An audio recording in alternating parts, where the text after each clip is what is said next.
اعوذ باللہ من الشیطان الرجیم بسم اللہ الرحمن الرحیم۔ السلام علیکم ناظرین، میں ہوں رانا عمران اور آپ دیکھ رہے ہیں ہمارا YouTube channel history and story. ناظرین، اللہ پاک نے اس کائنات کو 6 دنوں میں بنایا ہے، یعنی اللہ پاک نے فرمایا کن یعنی بن جا، تو یہ کائنات وجود میں آ گئی۔ اب وہ 6 دن صرف ہماری سمجھ کے لیے تھے، کیونکہ ہماری اس دنیا کا ایک دن 1000 نوری سال کے برابر ہوتا ہے۔ اللہ اور اس کے رسول نے ہمیں جتنا بتایا ہے بس ہم اس کے مطابق ہی بات کر رہے ہیں۔ اب کائنات کے بنانے میں پانی، ہوا، مٹی، آگ کے علاوہ کیا کیا دوسرے عناصر شامل ہیں وہ اللہ کے سوا اور کوئی نہیں جانتا، کیونکہ ہر علم اللہ تعالیٰ کے احاطے میں ہے اور علم غیب بھی اللہ کے سوا اور کوئی نہیں جانتا ہے۔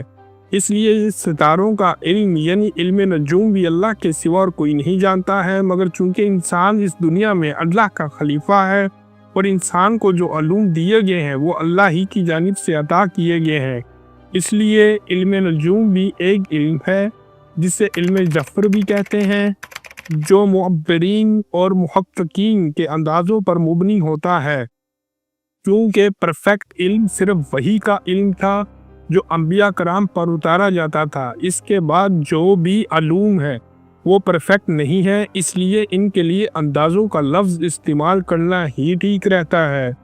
تو آج ہم علم نجوم میں جس برج کی بات کرنے جا رہے ہیں وہ برج ہوت ہے، جس کو انگلش میں پائسیس کہتے ہیں، اور آج ہم بتائیں گے کہ پائسیس کا 2025 کیسا رہے گا، اور اس میں 2025 کے حوالے سے علم نجوم کے ماہروں نے کیا کیا پیشن گوئیاں کی ہیں۔ ویڈیو شروع کرنے سے پہلے علم نجوم کے دوستوں سے گزارش ہے کہ ہسٹری اینڈ سٹوری یعنی ہمارے چینل کو سبسکرائب کر لیں اور بیل آئیکن کو پریس کر لیں اور اپنے دوستوں میں ویڈیو کو زیادہ سے زیادہ شیئر کر دیجیے گا۔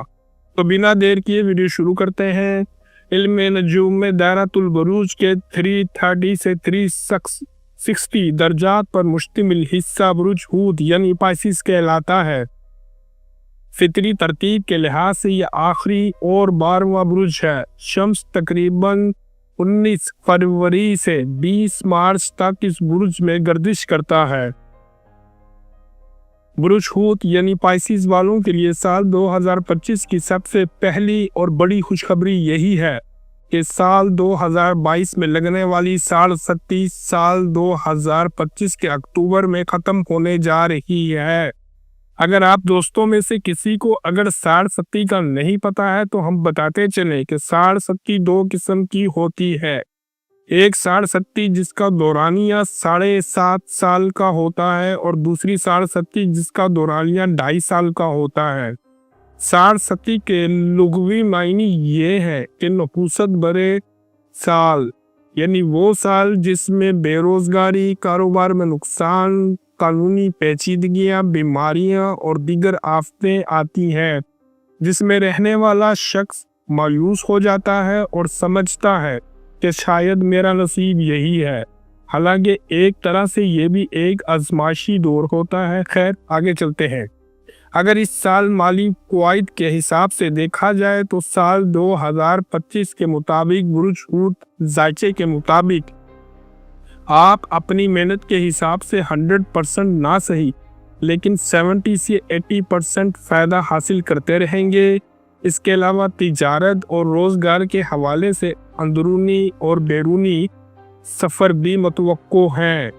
برج ہوت والوں کو چاہیے اس سال دن کے آغاز سے ہی 27 ٹائم یعنی 27 بار یا علیو اور یا غنیو، یا علیو اور یا غنیو کا اول و آخر 3 بار درود شریف سے ہی شروع کریں۔ انشاءاللہ جلد ہی اس کے اچھے نتائج آپ کے سامنے آنا شروع ہو جائیں گے۔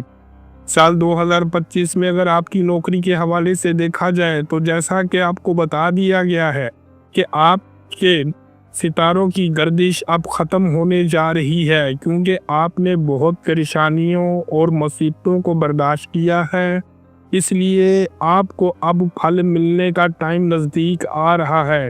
نوکری کے نظریے سے یہ سال